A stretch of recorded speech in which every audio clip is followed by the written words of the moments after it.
Hello दोस्तों, GS मैं समझ चैनल में आपका स्वागत है। दोस्तों, आज के इस वीडियो में लूसेंट के महत्वपूर्ण प्रश्न 50 मोस्ट इम्पोर्टेंट क्वेश्चन देखने वाले हैं। ये आपका लूसेंट का सेट नंबर 7 है।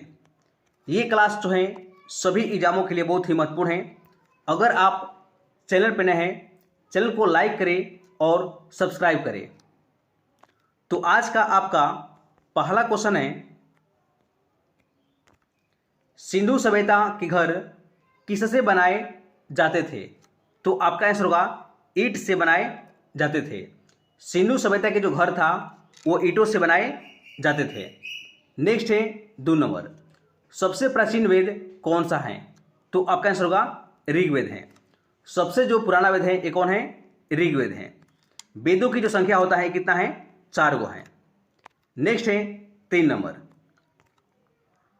323 ईस्वी पूर्व में सिकंदर महान की मृत्यु कहाँ हुआ था? तो आपका आंसर होगा बेबीलोन में हुआ था। किसका? सिकंदर का मृत्यु कब हुआ था? 323 ईस्वी पूर्व में हुआ था। नेक्स्ट है 4 नंबर, जातक किसका ग्रंथ है? तो आपका आंसर होगा बुद्ध का ग्रंथ है। कौन सा? जातक। नेक्स्ट है 5 नंबर, नंद वंश के पश्चात मगध पर किस राजवंश ने शासन किया था? तो आपका आंसर होगा मौर्य वंश ने। नंद वंश के बाद मगध पर किस राजवंश ने शासन किया था? तो आपका आंसर होगा मौर्य वंश ने शासन किया था। किसके बाद? नंद वंश के बाद। नेक्स्ट है 6 नंबर, तक्षशिला विश्वविद्यालय कहाँ स्थित था? तो आपका आंसर होगा पाकिस्तान में स्थित था। कौन सा? तक्षशिला विश्वविद्यालय। नेक्स्ट है 7 नंबर, भारतीय संस्कृति का स्वर्ण युग था। तो आपका आंसर होगा गुप्त काल। गुप्त काल को स्वर्ण युग के नाम से भी जाना जाता है। नेक्स्ट है 8 नंबर, भारत में प्रथम आक्रमणकारी कौन था? तो आपका आंसर होगा मोहम्मद बिन कशीस। भारत में प्रथम आक्रमणकारी कौन था? तो आपका आंसर होगा मोहम्मद बिन कशीस। नेक्स्ट है 9 नंबर, दिल्ली सल्तनत की दरबारी भाषा क्या था? तो आपका आंसर होगा फारसी। दिल्ली सल्तनत की दरबारी भाषा क्या था? तो आपका आंसर होगा फारसी था। नेक्स्ट है 10 नंबर, नहर निर्माण कराने वाला दिल्ली का प्रथम सुल्तान कौन था? तो आपका आंसर होगा गियासुद्दीन तुगलक। नहर निर्माण करने वाला दिल्ली का प्रथम सुल्तान कौन था? तो आपका आंसर होगा गियासुद्दीन तुगलक था। नेक्स्ट है 11 नंबर, संत कबीर का जन्म कहाँ हुआ था? तो आपका आंसर होगा वाराणसी में हुआ था। किसका? संत कबीर का जन्म। नेक्स्ट है 12 नंबर, अकबर के शासनकाल में भू राजस्व सुधारों के लिए कौन सा उत्तरदायी था? तो आपका आंसर होगा डोटरमल। अकबर के शासनकाल में भू राजस्व सुधारों के लिए कौन उत्तरदायी था?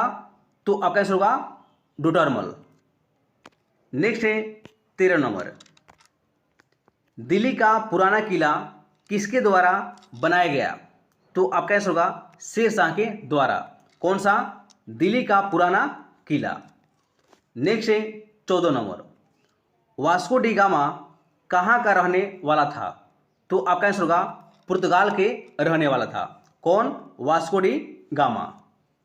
नेक्स्ट है 15 नंबर, वर्ष 1853 ईस्वी में डलहौजी ने जो पहली टेलीग्राफ लाइन शुरू की वह किसके बीच था?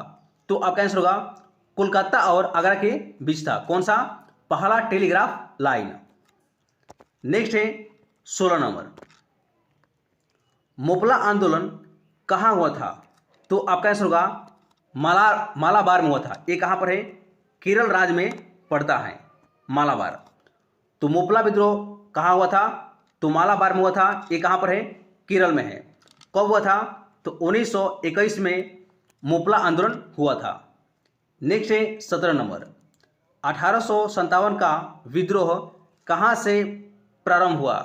तो आपका आंसर होगा मेरठ से हुआ था। 1857 का विद्रोह कहाँ से आरंभ हुआ था? तो मेरठ से हुआ था। नेक्स्ट है 18 नंबर। भारतीय संघ इंडियन एसोसिएशन के संस्थापक कौन था? तो आपका आंसर होगा सुरेंद्रनाथ बनर्जी। भारतीय संघ के संस्थापक कौन था? तो आपका आंसर होगा सुरेंद्रनाथ बनर्जी थे। नेक्स्ट है 19 नंबर। मुस्लिम लीग का प्रथम अध्यक्ष कौन था? तो आपका आंसर होगा आगा खान।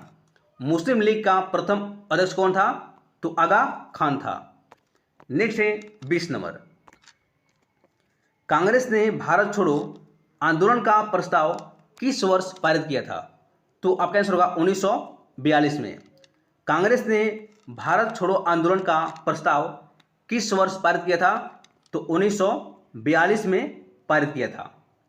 नेक्स्ट है 21 नंबर। महात्मा गांधी दक्षिण अफ्रीका से भारत किस वर्ष में लौटे थे? तो 1915 में लौटे थे। कौन? महात्मा गांधी ने। नेक्स्ट है 22 नंबर। जलियांवाला बाग के नरसंहार के समय भारत का वायसराय कौन था? तो आपका आंसर होगा लॉर्ड चेम्सफोर्ड। जलियांवाला बाग के नरसंहार के समय भारत का वायसराय कौन था? तो लॉर्ड चेम्सफोर्ड था। जलियांवाला बाग कब हुआ था? तो 13 अप्रैल 1919 को हुआ था। नेक्स्ट है 23 नंबर। गीता रहस्य नामक ग्रंथ किसके द्वारा लिखा गया था? तो आपका आंसर होगा बाल गंगाधर तिलक के द्वारा। कौन सा? गीता रहस्य। नेक्स्ट है 24 नंबर। संविधान की प्रारूप समिति के समक्ष प्रस्तावना का प्रस्ताव किसने रखा था? तो आपका आंसर होगा जवाहरलाल नेहरू ने। संविधान की प्रारूप समिति के समक्ष प्रस्तावना का प्रस्ताव किसने रखा था? तो आपका आंसर होगा जवाहरलाल नेहरू ने। नेक्स्ट है 25 नंबर। मूल संविधान में कितनी अनुसूचियां थी? तो आपका आंसर होगा 8 गो। मूल संविधान में कितनी अनुसूचियां थी? तो आपका आंसर होगा 8 गो। लेकिन आपसे यह पूछा जाए कि वर्तमान में कितना है? तो वर्तमान में अनुसूचियां जो हैं ये कितना है? 12 गो हैं। नेक्स्ट है 26 नंबर। मौलिक अधिकार संविधान के किस भाग में वर्णित हैं? तो आपका आंसर होगा भाग 3 में है। मौलिक अधिकार संविधान के किस भाग में है? तो भाग 3 में है। मौलिक अधिकार किस देश से लिया गया है? तो आपका आंसर होगा अमेरिका से लिया गया है, यूएसए से लिया गया है। नेक्स्ट है 27 नंबर। भारतीय संसद के कितने सदन हैं? तो आपका आंसर होगा 2 गो हैं। भारतीय संसद के कितने सदन हैं? तो आपका आंसर होगा 2 गो हैं। लेकिन आपसे ये पूछा जाए कि भारतीय संसद के कितने अंग हैं? तो अंग पूछा जाए तो आपका आंसर होगा 3 गो हैं। नेक्स्ट है 28 नंबर। भारत में कार्यपालिका का अध्यक्ष कौन होता है? तो आपका आंसर होगा राष्ट्रपति होते हैं। भारत में कार्यपालिका का अध्यक्ष कौन होता है? तो राष्ट्रपति होते हैं। नेक्स्ट है 29 नंबर। भारत के प्रथम उप प्रधानमंत्री कौन थे? तो आपका आंसर होगा सरदार वल्लभ भाई पटेल। भारत के प्रथम उप प्रधानमंत्री कौन थे? तो सरदार वल्लभ भाई पटेल थे। नेक्स्ट है 30 नंबर। पंचायत समिति का गठन होता है? तो आपका आंसर होगा प्रखंड स्तर पर होता है। कौन सा? पंचायत समिति का गठन होता है प्रखंड स्तर पर। नेक्स्ट है 31 नंबर। राष्ट्रीय विकास परिषद का अध्यक्ष कौन होता है? तो आपका आंसर होगा प्रधानमंत्री। राष्ट्रीय विकास परिषद का अध्यक्ष कौन होता है? तो प्रधानमंत्री होते हैं। राष्ट्रीय विकास परिषद की स्थापना 6 अगस्त 1952 को हुआ था। नेक्स्ट है 32 नंबर। सूर्य के चारों ओर घूमने वाले खगोलीय पिंड को क्या कहलाते हैं? तो आपका आंसर उसे ग्रह कहा जाता है।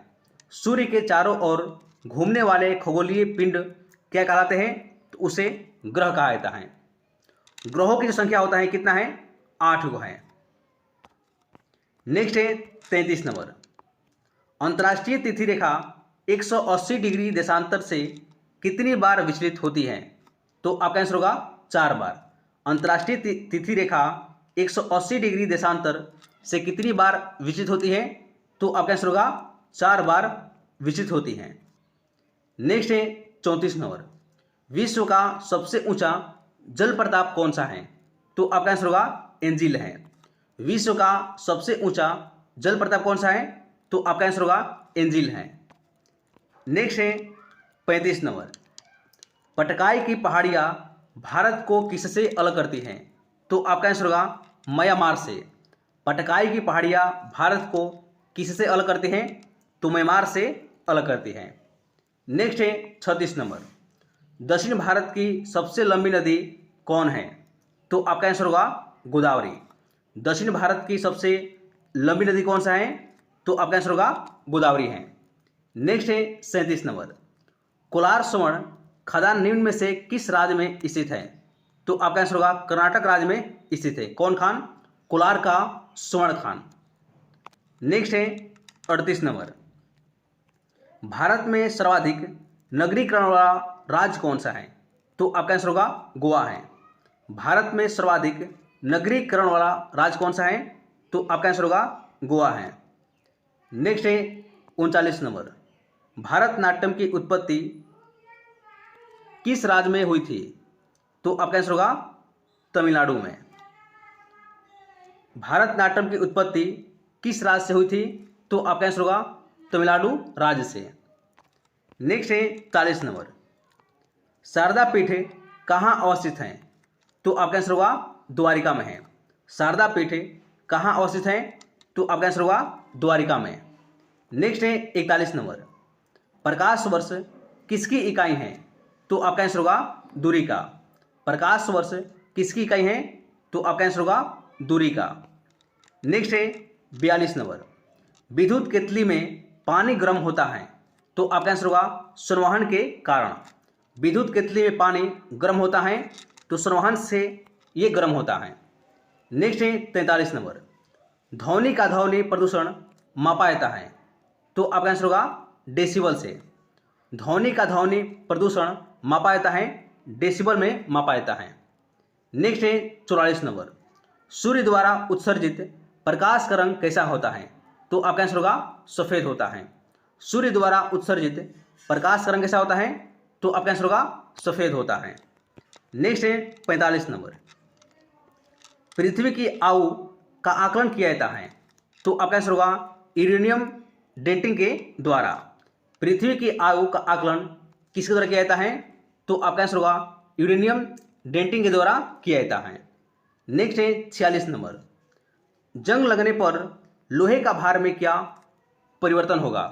तो आपका आंसर होगा भार जो है बढ़ता है। जंग लगने पर लोहे का जो भार होता है ये क्या होता है? बढ़ जाता है। नेक्स्ट है 47 नंबर, एग्रोएस्ट्रोलॉजी में किसका अध्ययन होता है? तो आपका आंसर होगा घासों का। एग्रोएस्ट्रोलॉजी में किसका अध्ययन होता है?